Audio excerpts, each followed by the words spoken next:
মানুষের রিজিক আল্লাহ কিভাবে লেখেন কখনো কি ভেবেছেন? আমরা ঘুমিয়ে থাকি, কিন্তু একজন আমাদের রিজিকের দরজা খুলে দেন। তিনি আল্লাহ। মানুষ ভাবে আমার রিজিক কম, আমি তো চেষ্টা করছি, কেন পাচ্ছি না? কিন্তু আল্লাহ বলেন, তুমি চেষ্টা করো, দান করো, ভালো হও, বাকি হিসাব আমার। একজন মানুষ রাস্তা দিয়ে হেঁটে যাচ্ছিল, খুব দুঃখে ভরা পড়ল, হে আল্লাহ, আমি তো সব হারিয়ে ফেলেছি। ঠিক সেই মুহূর্তে এক দরিদ্র মানুষ এসে বলল, ভাই, খাবারের জন্য কিছু আছে?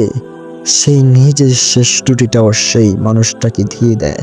আর ফেরার পথে হঠাৎ দেখে তার জন্য এমন এক দরজা খুলে গেছে যেটা সে কখনো চিন্তা করেনি। এই পৃথিবীতে তোমার রিজিক কেউ খেয়ে ফেলতে পারবে না। যখন আল্লাহ কিছু দেওয়ার সিদ্ধান্ত নেন, পুরো দুনিয়া মিলেও সেটাকে আটকাতে পারবে না। তাই দুশ্চিন্তা না করে তোমার রিজিক আসমান লেখার সময় মতো তোমার কাছে পৌঁছাবে। ভিডিওটি ভালো লাগলে একটি লাইক, সাবস্ক্রাইব করে আমাদের সাথে থাকো।